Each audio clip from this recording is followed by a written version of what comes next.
And a good Sunday morning to you. I'm Andrea Oliver. Welcome to this edition of Polk County Today. The coronavirus conversations have become endless, at times controversial, from young people supposedly thumbing their noses at COVID-19 but agreeing to wear a mask, to those who insist it's more a mandemic than pandemic. Still those who insist it's all a scam. What you believe in these strange times will certainly predicate how you act. It is no small wonder, then, that we want to make sure you have the undisputed facts. And today we're joined by Congressman Ross Spano to discuss what the ever-changing world of COVID, PPP, and what's next for the state of Florida.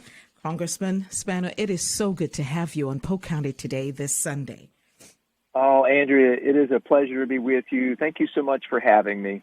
Now, I know that it's been boots on the ground just about since the outbreak of this pandemic. And I want to just remind our listeners that you're the only Florida congressman who's serving the House Small Business Committee representing Florida's 15th congressional district. As a result, you have been right at the forefront of what happens in our state, what happens with the Paycheck Protection Program and a number of other things. And we're going to be getting in that. But if you would, sir, let me just start out with tell us a little bit, about how you're doing in these times and how you're buffering all that has to be coming into your office. Well, it certainly is a challenging time. And if you had told any of us in Congress, I think even just maybe 5 or 6 months ago that we would have gone through what we've been through as a nation these last 5 or 6 months, I don't think any of us would have believed you. But just like anything else that's difficult in life, you muscle through it and you pray a lot and you just keep moving forward. And that's what we've done. And I think the community at large in the district has surely done that. We've certainly had some disagreements about how to respond. But all in all, I'm really proud of how the community has come together and been supporting each other. We certainly, have had, we the gorilla in the room is that there's disagreement about, whether or not to wear a mask. And certainly the city commission there in Lakeland has been wrestling with that, over the last couple of months. And so, I certainly think, the CDC guidelines recommend that we do that, along with the other social distancing recommendations, personal hygiene recommendations, and so forth. And so I would encourage people to certainly follow those guidelines. We want to be respectful. We want to honor other people. We never know what medical conditions other people might have, so I would certainly suggest that people do follow those guidelines. I personally am not in agreement with a mandate, a legal mandate. And tell me why that is so, Representative Spano. Why, if you do believe, and I'm sure you do, that this is real, that this is affecting people at alarming rates. And that many have died, not only in our state, but across the nation and the world. I would love to hear your thoughts on why the mandate concerns you. Yeah. Well, I think it's a tough balance because you say on the one hand there are people that are becoming ill. We've had the recent spike. Although it is good news that the death rate continues to go down. You've seen that, and the death numbers continue to go down, notwithstanding the spike that's going up. So for me, it's a balancing of personal liberty, constitutional liberty, and I think we ought to expect the American people to be responsible, and we ought to trust them to be able to be responsible. Certainly, I have a concern with mandating that small businesses be the ones that enforce the law. Small businesses are in a position right now where they're just having trouble staying with their head above water. Yes. And so to mandate that small businesses, which is what the county commission did in Hillsborough County, mandate that small businesses be the ones to enforce that mandate. Yes, and in fact, they'll pay some serious fines if they don't as well. Exactly. So, look, I think there's room for disagreement over this, certainly as we've seen. My preference would be that we ask the people of our community to act responsibly. Unfortunately, the younger folks have not done that. I think that's the reason why we have the spike. The number one age group with COVID-19 positives is the 24 to 35 age group. The second highest number is, I think, 15 to 24 or 25. So, And, Representative Spano, even with those numbers, I still have to go back to the onset and because I do news. So at the onset of all of this, and that's why I say the information keeps changing. And when the information keeps changing, I think people get frustrated. I'd love you to bring some calm to that mindset today, because in the beginning, we were told that young people were not going to be affected at the rate we're seeing them being affected. And now to see that, as you say, the spike primarily is affecting that age group in some rather alarming rates. Well, I think the thing to remember is what we knew from the very beginning is that young people weren't affected by the virus like the older subsets, age groups. And that's still the case. Most of the young people who have the illness are asymptomatic. Most of them are much less serious in terms of their symptomology.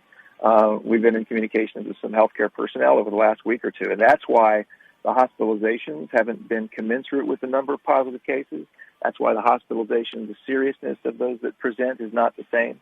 And so from that perspective, I think what we felt from the beginning in terms of younger people being not as susceptible to the virus and its ill effects is still true.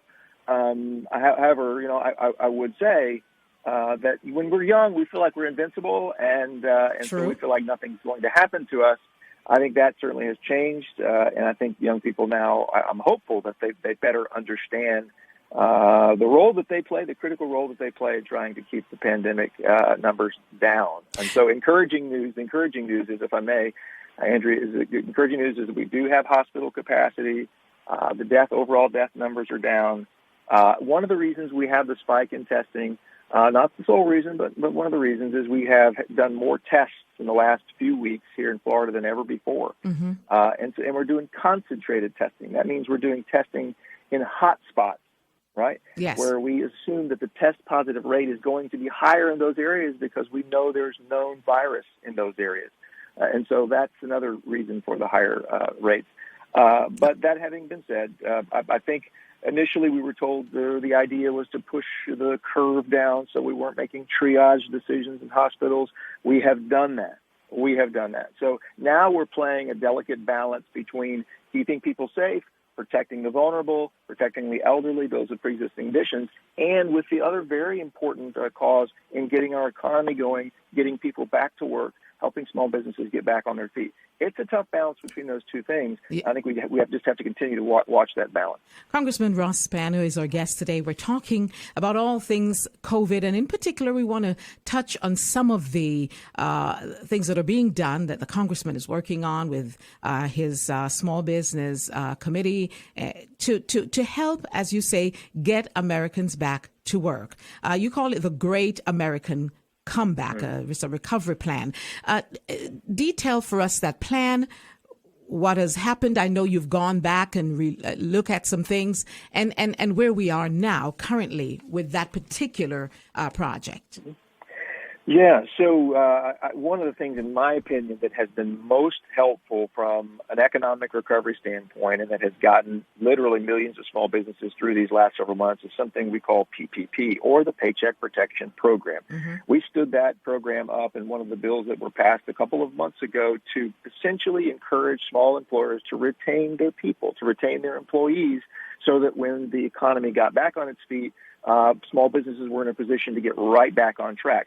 That program has been incredibly successful, Andrea.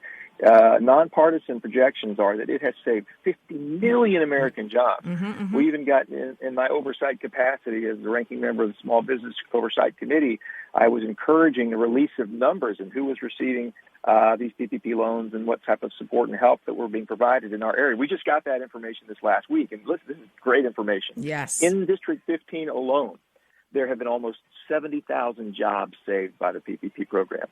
Almost $500 million in loans extended, and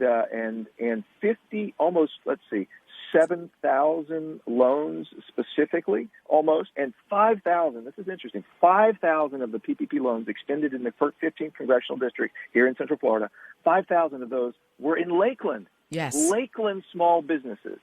And so this is just huge in terms of keeping our economy on track. I was the one initially that argued that we should provide additional money and resources when the resources were drying up initially very quickly. We got that.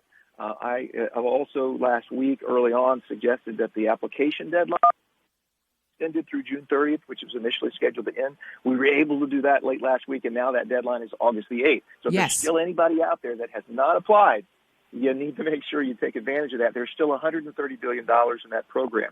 So I would encourage you to do that. We've also filed a bill in cooperation with Senator Rubio and Senator Cruz. They have the Senate version, which would expand PPP to allow small business or small chambers of commerce. Yes, I saw that. Yes, this is huge. So the Lakeland Chamber of Commerce is working with us closely to do this. Chambers of commerce are incredibly important to the fabric of the small business community in small towns all over the country. And so they've hurt. They're hurting a lot, and we want to provide them some support through this program. There are resources there to do it. But you mentioned the Great American Comeback. We're in the process right now of pushing legislation and ideas forward. Number one, to get the economy back on track. It includes oversight of this PPP program. It includes what I've suggested is a small business tax, or not small business, but payroll tax holiday for 3 months to keep more money in the pockets of the American people and those businesses. I think that would inject an incredible amount of liquidity into the economy. One of the other planks of that program is independence from China.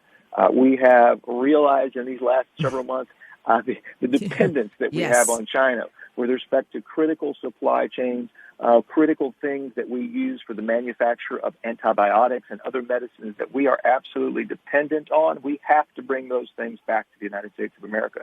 We also have realized that China has been stealing our technology for the last 2 decades. We've got to stop that. So that's part of the program as well. We'll continue to work on that Great American Comeback plan.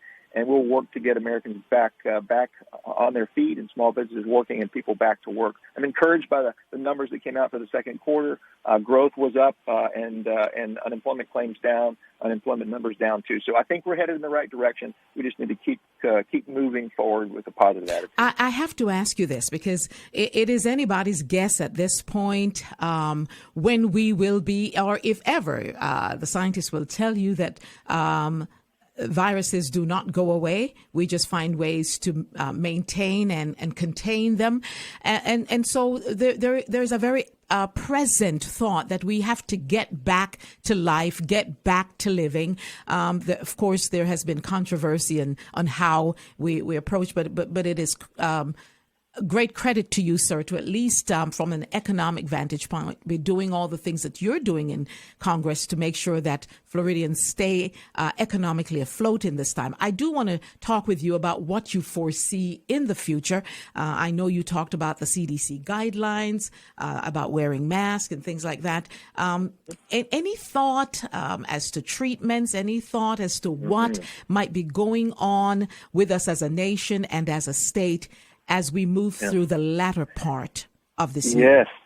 Yes. So here's some good news. I was on a conference call with. We have like a couple of minutes. We just have a couple of minutes to wrap this up. All right. So a couple of drugs that now are proving critical in independent studies, remdesivir and hydrochloroquine, actually are very important. So these are modalities that are being used, and they are another reason why the death rate is coming down. We understand that there are a couple of vaccines that are proving, we're optimistic that they will be available by the end of this year. And so I think from a treatment standpoint, we are making progress. Our hospitals now and medical industry know how better to treat this. I don't think we'll be closing down wholesale the economy again. I think that may be encouraging to some of you. What we have to do is all play our important role in making sure that we're cooperating with these guidelines, that we're protecting each other, that we're doing it in a safe way, that we protect those people that have pre-existing conditions, that are more vulnerable, let's continue to protect the folks in the nursing homes and whatnot. And I think working together, arm in arm, we're going to be able to get through this. I certainly think by the fall, or certainly by the end of the year, we're going to have vaccines to actually to get us to the point where we're able to operate more like we're used to operating, with some of the flexibility and the freedoms and the things that we're used to in our lifetime. So let's hang in here for the next few months. and I think we're on our way to getting back to normal. And with that, sir, we're just going to have to say thank you so much for joining us today. Thank you for all you're doing. Thank you for the encouraging words. And like you, I believe that there's a brighter day ahead, and maybe not too long in the future. Keep up the good work, and we'll do. Thank you for joining us. And thank you for joining us. We'll talk again next week. Take care.